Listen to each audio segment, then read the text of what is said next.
Capítulo 5. El relato del egipcio, buenas obras. El animado griego estalló en un torrente de expresiones de gozo y de felicitaciones, después de lo cual, el egipcio dijo, con característica gravedad: yo te saludo, hermano mío. Has sufrido mucho, y yo gozo con tu triunfo. Si los dos me habéis de escuchar con gusto, voy a deciros quién soy yo y cómo fue que me llamasen. Esperadme un momento. El egipcio salió, atendió a los camellos, volvió a entrar y ocupó nuevamente su asiento. Vuestras palabras, hermanos, venían del Espíritu, dijo como comienzo, y el Espíritu me ha dado el don de entenderlas. Cada uno de vosotros ha hablado particularmente de su país, en lo cual se encerraba un gran designio, que yo explicaré. Pero para que la interpretación resulte completa, permitid que hable primero de mí mismo y de mi pueblo. Yo soy Baltasar, el egipcio. Las últimas palabras fueron pronunciadas en tono sosegado, pero con tanta dignidad, que los dos oyentes se inclinaron reverentemente ante el que hablaba. Muchas distinciones puedo reclamar para mi raza, prosiguió este, pero me contentaré con una. Nosotros fuimos los primeros en perpetuar los hechos dejando noticia de ellos. De ahí que no tengamos tradiciones, y en lugar de poesía os ofrezcamos certidumbre. En las fachadas de palacios y templos, en los obeliscos, en las paredes interiores de las tumbas, escribimos los nombres de nuestros reyes y los relatos de sus hazañas. Y al delicado papiro le confiamos la sabiduría de nuestros filósofos y los secretos de nuestra religión. Todos los secretos menos uno, del cual hablaré dentro de un momento. Más antiguos que los Vedas de Parabraham o los Upangas de Vyasa, o Melchor, más viejos que los cantos de Hornero o la metafísica de Platón, o mi Gaspar, anteriores a los libros sagrados y a los reyes de la China, o los de Siddhartha, hijo de la hermosa Maya, anteriores al Génesis del Moisés de los hebreos. Los escritos humanos más antiguos son los de Menes, nuestro primer rey. Haciendo una pequeña pausa, fijó una mirada cariñosa en el griego y dijo, en la juventud de la Hélade, ¿quiénes fueron, oh Gaspar, los maestros de sus maestros? El griego se inclinó con una sonrisa. Según aquellos escritos, continuó Baltasar, sabemos que cuando los padres vinieron del lejano oriente, de la región donde nacen los tres ríos, del centro del mundo, el viejo Irán, del cual hablabas tú, oh Melchor, vinieron trayendo con ellos la historia del mundo antes del diluvio, y la del diluvio mismo, tal como la enseñaron a los arios los hijos de Noé, y enseñaban la existencia de Dios, creador y principio de todo, y del alma, inmortal como Dios. Cuando hayamos terminado felizmente la misión que nos está encomendada ahora, si queréis acompañarme, os enseñaré la biblioteca sagrada de los sacerdotes egipcios, os mostraré, entre otros, el libro de los muertos, que contiene el ritual que debe observar el alma después de que la muerte la ha enviado de viaje para acudir a su juicio. Las ideas, Dios y alma inmortal, nacieron en la mente de Mizraim allá en el desierto, y por obra de Mizraim se propagaron por ambas orillas del Nilo. Entonces reinaban en toda su pureza, fáciles de comprender, como es siempre todo lo que Dios nos brinda para nuestra felicidad. Parecido era también el primer culto, una canción y un rezo naturales en un alma gozosa, esperanzada y enamorada de su Creador. Aquí el griego levantó las manos al cielo, exclamando, «Oh, la luz penetra más profundamente en mi interior. Y en el mío», dijo el hindú, con la misma devoción. El egipcio los miró benignamente. Luego, continuó diciendo, la religión es, meramente, la ley que une al hombre con su Creador, en puridad no consta de otros elementos que estos, Dios, el alma y su mutuo reconocimiento, del cual, una vez puesto en práctica, nacen la adoración, el amor y la recompensa. Esta ley, como todas las demás de origen divino, como, por ejemplo, la que ata la tierra al sol, fue impuesta en el comienzo por su autor. Tal era, hermanos míos, la religión de la primera familia, tal era la religión de nuestro padre Mizraim, quien no pudo quedar ciego ante la fórmula de la creación, en ninguna parte tan discernible como en la primera fe y en el culto más antiguo. La perfección es Dios, la simplicidad es perfección. La maldición de las maldiciones está en que los hombres no sepan respetar verdades como estas. Baltasar se detuvo, como si considerase de qué manera había de continuar. Muchas naciones han amado las dulces aguas del Nilo, dijo luego, los etíopes, los paliputra, los hebreos, los asirios, los persas, los macedonios, los romanos. Y todos, excepto los hebreos, han sido dueños de ellas en uno u otro momento. Tanto ir y venir de pueblos corrompió la antigua fe mizraímica. El valle de las palmeras se convirtió en un valle de los dioses. El Ser Supremo fue dividido en 8, cada uno de estos personificando un principio creador de la naturaleza, con Amón-Ra en cabeza, de todos. Luego fueron inventados Isis y Osiris, y su círculo, representando el agua, el fuego, el aire y otras fuerzas. Y las multiplicaciones siguieron todavía hasta que tuvimos otro orden, sugerido por las cualidades humanas, tales como la fuerza, el conocimiento, el amor y otras parecidas. En todo lo cual se manifestaba la vieja locura. Gritó impulsivamente el griego. Solo las cosas que están fuera de nuestro alcance continúan tal como llegaron a nosotros. El egipcio se inclinó y prosiguió, todavía un poco más, oh hermanos míos, un poco más, antes de llegar a mí mismo. Aquello a cuyo encuentro vamos parecerá todavía más sagrado en comparación con lo que existe ahora y lo que ha existido en el pasado. Las historias demuestran que Mizraim encontró el Nilo en posesión de los etíopes que se extendieron de allí por el desierto africano, un pueblo de genio fecundo y fantástico entregado por completo a adorar la naturaleza. El poético persa ofrecía sacrificios al sol, como la imagen más completa de Ormuz, su dios. Los hijos devotos del lejano este esculpían sus deidades en madera y en marfil, pero los etíopes, sin escritura, sin libros, sin facultades mecánicas de ninguna clase, sosegaban sus almas adorando animales, pájaros, insectos, dedicando el gato sagrado a Radio, el toro a Isis, el escarabajo a Ta. Una larga lucha contra su ruda fe terminó adoptándola como religión del nuevo imperio. Entonces se levantaron los poderosos monumentos que llenan la orilla del río y el desierto, obeliscos, laberintos, pirámides, y la tumba del rey combinada con la del cocodrilo. Hasta tal bajeza llegaron, oh hermanos, los hijos de Lario.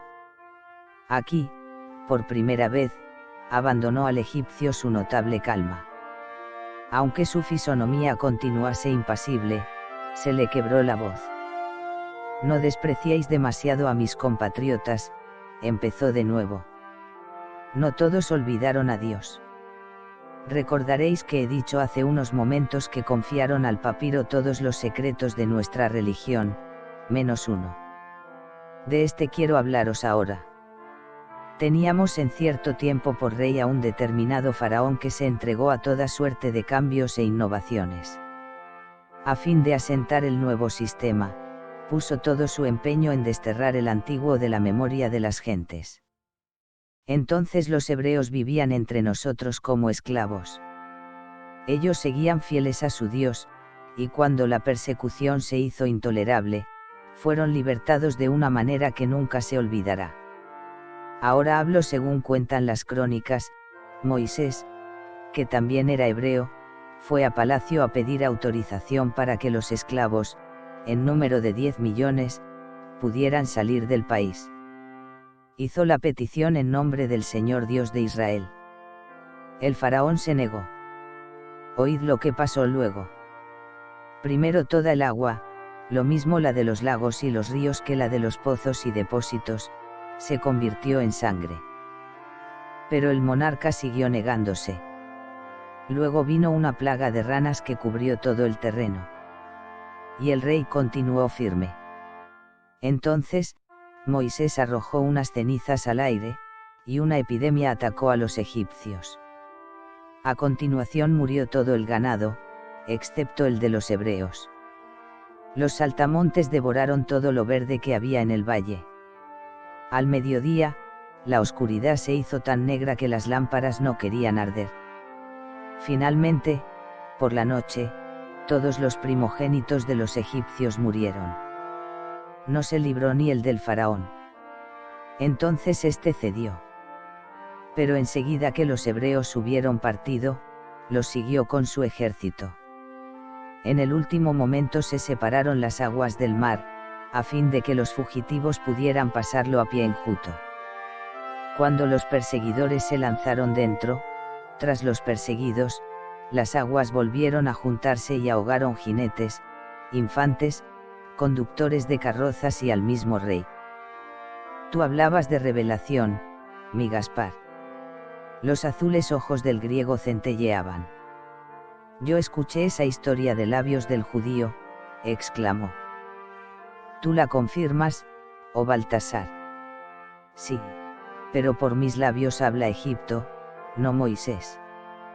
Yo interpreto los mármoles. Los sacerdotes de aquel tiempo escribieron a su manera lo que habían presenciado, y la revelación ha pervivido. Y ahora llego al no anotado secreto. Desde los días del desdichado faraón, en mi país hemos tenido siempre dos religiones, una privada, otra pública. Una de muchos dioses, practicada por el pueblo. La otra, de un solo dios, cultivada únicamente por la clase sacerdotal. Alegraos conmigo, hermanos. El paso asolador de las diversas naciones, todo el gradeo realizado por los reyes, todas las invenciones de los enemigos, todos los cambios del tiempo han sido en vano. Como una semilla debajo de las montañas esperando su hora, la verdad gloriosa ha vivido. Y este es su día. La descarnada armazón del hindú temblaba de dicha. El griego gritó con fuerza, a mí me parece que el mismo desierto está cantando. De un odre de agua que tenía a su alcance, el egipcio bebió un trago y continuó, yo nací en Alejandría, nací príncipe y sacerdote, y recibí la educación propia de los de mi clase. Pero muy pronto hizo presa en mí el descontento. Una de las creencias que imponía aquella fe era que, después de la muerte, una vez destruido el cuerpo, el alma comenzaba al momento su primera progresión, desde lo más bajo hasta llegar al hombre, última y más elevada forma de existencia. Y esto sin relación alguna con la conducta seguida durante la vida mortal. Cuando oí hablar del reino de la luz, de los persas, de su paraíso al otro lado del puente Chinevat, al cual solo van los buenos, su recuerdo me obsesionó de tal modo que durante el día, lo mismo que durante la noche, reflexionaba sobre las dos ideas comparativas. Transmigración eterna y vida eterna en el cielo. Sí, de acuerdo con lo que enseñaba mi maestro, Dios era justo, porque no había distinción entre los buenos y los malos. Al final 6 con toda claridad, fue para mí una certidumbre, un corolario de la ley al cual reduje la religión pura, que la muerte no era sino el punto de separación en el cual los perversos quedan abandonados o perdidos, y los fieles ascienden a una vida superior.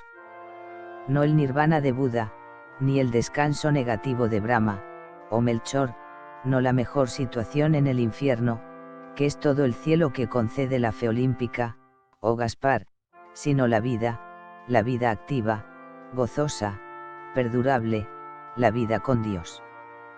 Ese descubrimiento me llevó a otra indagación porque había que seguir conservando la verdad como un secreto reservado para el egoísta solaz del sacerdote. La razón para callarlo había desaparecido. La filosofía nos había enseñado, por lo menos, a ser tolerantes. En Egipto teníamos a Roma en lugar de a Ramsés.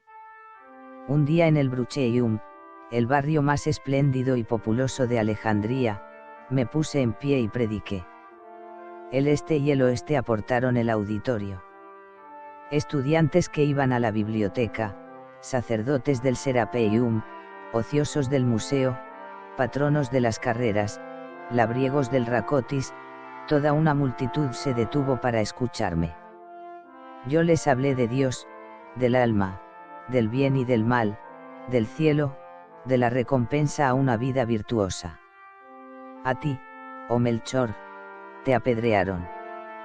Mis oyentes, primero se quedaron pasmados, después se rieron. Probé otra vez y me llenaron de epigramas, cubrieron a mi Dios de irrisión, y oscurecieron mi cielo con sus burlas. Para no extenderme en exceso, fracasé ante aquella gente. El hindú exhaló aquí un profundo suspiro, al mismo tiempo que decía, el enemigo del hombre es el hombre, hermano mío. Baltasar se hundió en el silencio. Yo medité mucho con objeto de descubrir la causa de mi fracaso, y por fin lo conseguí, dijo, comenzando de nuevo. Río arriba, a un día de camino de la ciudad, hay una población de pastores y hortelanos. Cogí un bote y me fui allá. Por la noche convoqué al pueblo, hombres y mujeres, los más pobres entre los pobres. Y prediqué ante ellos lo mismo exactamente que había predicado en el Brucheium. Ellos no se rieron. La noche siguiente hablé otra vez, y ellos me creyeron y se alborozaron, y extendieron la noticia por todas partes. En la tercera reunión se constituyó una sociedad dedicada a la plegaria. Entonces regresé a la ciudad. Bajando río abajo, a la luz de las estrellas, que nunca me habían parecido tan brillantes y cercanas, saqué la siguiente lección: para empezar una reforma, no vayas allá donde están los grandes y los ricos, ve más bien en busca de aquellos cuya copa de dicha continúa vacía, busca a los pobres y a los humildes. Y entonces me tracé un plan y fijé un objetivo en mi vida. Como primer paso, dispuse de mis extensos bienes de forma que percibiera una renta segura y siempre al alcance de la mano para el alivio de los que sufriesen. Desde aquel día, oh hermanos, viajé arriba y abajo del Nilo, predicando en las poblaciones y ante las tribus, hablando del Dios único, de una vida virtuosa y de la recompensa del cielo. He hecho el bien, no he de ser yo quien diga en qué medida. Sé, asimismo, que aquella porción del mundo está madura para recibir a quien nosotros vamos a buscar. Un rubor sonrojó la mejilla morena del que hablaba, pero sobreponiéndose a la emoción, continuó: durante los años vividos así, oh hermanos míos, me atormentó continuamente un pensamiento: cuando yo hubiese desaparecido, ¿qué sería de la causa que había iniciado? Terminaría conmigo. Muchas veces había soñado que la organización sería la mejor corona para mi trabajo. Para no esconderos nada, intenté montarla, pero fracasé. Hermanos, el mundo se encuentra actualmente en una situación tal que, para reinstaurar la antigua fe de Mizraim, el reformador habría de contar con algo más que la sanción humana. No le bastaría venir en nombre de Dios, debería dar pruebas que acreditasen sus palabras, debería demostrar todo lo que dijese, debería incluso dar testimonio seguro de Dios. Tan preocupada está la mente de mitos y sistemas, de tal modo lo llenan todo las falsas deidades, el aire, la tierra, el cielo, de tal modo han venido a formar parte de todo, que el retorno a la primera religión no se conseguirá sino por caminos de sangre, cruzando campos de persecución. Es decir, los que se conviertan habrán de estar dispuestos a morir antes que abjurar. Y en estos tiempos, ¿quién puede inflamar la fe de los hombres hasta este punto si no es el mismo Dios? Para redimir a la raza, no digo para destruirla, para redimir al género humano, Dios debe manifestarse una vez más, ha de venir él mismo en persona. Una intensa emoción se apoderó de los tres. ¿Acaso no vamos nosotros a su encuentro?, exclamó el griego. Vosotros comprendéis ya por qué fracasé en mi intento de formar una organización, continuó el egipcio, pasado aquel momento de arrobo. Yo no tenía la sanción divina. El saber que mi labor podía perderse me hacía terriblemente desdichado. Yo creía en la oración y, para que mis súplicas fuesen más puras y fuertes, lo mismo que vosotros, hermanos, me salí de los caminos trillados, me fui a donde no habían estado nunca los hombres, a donde solo estaba Dios. Más arriba de la quinta catarata, más arriba de la confluencia de los ríos en Sennar, allá en Bar el Abiad, el corazón lejano y desconocido del África, allá me fui. Allí, por la mañana, una montaña azul como el cielo proyecta una sombra refrescante sobre el desierto occidental, y con sus cascadas de nieve fundida alimenta un ancho lago adosado a su base oriental. El lago es la madre del gran río. Durante un año o más, la montaña fue mi hogar. El fruto de la palmera alimentó mi cuerpo, la oración, mi espíritu. Una noche salí al vergel que había junto a aquel pequeño martes. El mundo está muriendo cuando vendrás, porque no puedo presenciar la redención, oh Dios. Así rezaba yo. El cristal del agua centelleaba de estrellas. Una de ellas pareció abandonar su sitio y subir a la superficie, donde adquirió un fulgor que quemaba la vista. Luego se movió hacia mí posándose sobre mi cabeza, en apariencia al alcance de la mano. Y me postré y escondí el rostro. Una voz no terrena me dijo: tus buenas obras han triunfado, bendito eres tú, oh hijo de Mizraim. La redención llega. Con otros dos, venidos de lo más remoto del mundo, verás al Salvador y darás testimonio de él. Por la mañana levántate y ve a reunirte con tus compañeros. Y cuando hayáis llegado los tres a la santa ciudad de Jerusalén, pregunta a la gente: ¿dónde está aquel que ha nacido rey de los judíos? Porque nosotros pernos visto su estrella en el este, y venimos enviados para adorarle. Pon toda tu confianza en el Espíritu que te guiará. Y la luz se convirtió en una claridad interior de la cual no era posible dudar. Ella me guió río abajo hasta Memphis, donde me preparé para internarme en el desierto. Compré mi camello y vine acá sin descansar, pasando por Suez y Cufilé, y subiendo por las tierras de Moab y Amón. Dios está con nosotros, oh hermanos míos. El egipcio hizo una pausa, y con ella, obedeciendo a un impulso que no partía de ellos mismos, los tres se levantaron y se miraron recíprocamente. He dicho ya que en la forma particular en que describíamos a nuestros respectivos pueblos y su historia se encerraba un secreto propósito, prosiguió entonces el egipcio.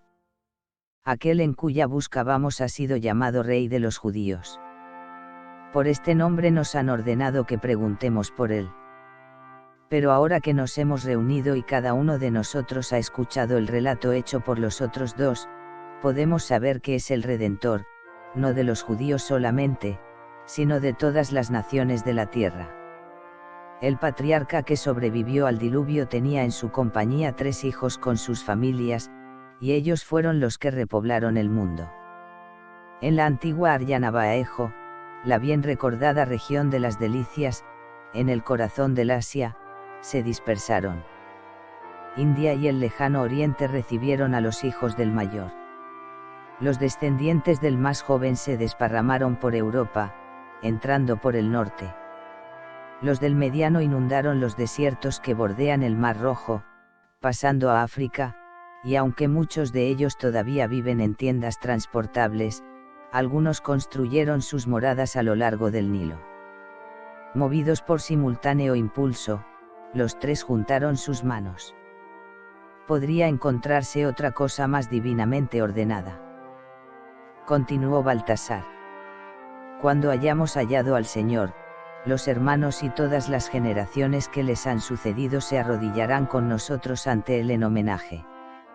Y cuando nos separemos para seguir nuestros distintos caminos, el mundo habrá aprendido una nueva lección, que el cielo puede ganarse, no por la espada, ni por la sabiduría humana, sino por la fe, el amor y las buenas obras. Se produjo un silencio, roto por los suspiros y santificado por las lágrimas, pues no era posible reprimir el gozo que los llenaba. Era la alegría inenarrable de unas almas en las orillas del río de la vida, descansando con la presencia de los redimidos en Dios. Unos momentos después, sus manos se separaron, y los tres salieron de la tienda. El desierto estaba tan callado como el cielo. El sol se hundía rápidamente. Los camellos dormían. Transcurrido un rato, fue levantada la tienda y, junto con los restos del ágape, volvió a la parihuela. Luego, los amigos montaron en los camellos y partieron en fila india, dirigidos por el egipcio. A través de la helada noche caminaban rumbo al oeste. Los camellos avanzaban balanceándose en un trote sostenido, guardando la línea y los intervalos de separación con tanta exactitud que parecía que los dos que seguían ponían el pie en las huellas dejadas por el que iba en cabeza. Los jinetes no despegaron los labios ni una sola vez. La luna ascendía lentamente. Las tres altas y blancas figuras, corriendo con silenciosa pisada, por entre la luz opalescente parecían espectros que huyesen de unas tinieblas aborrecibles.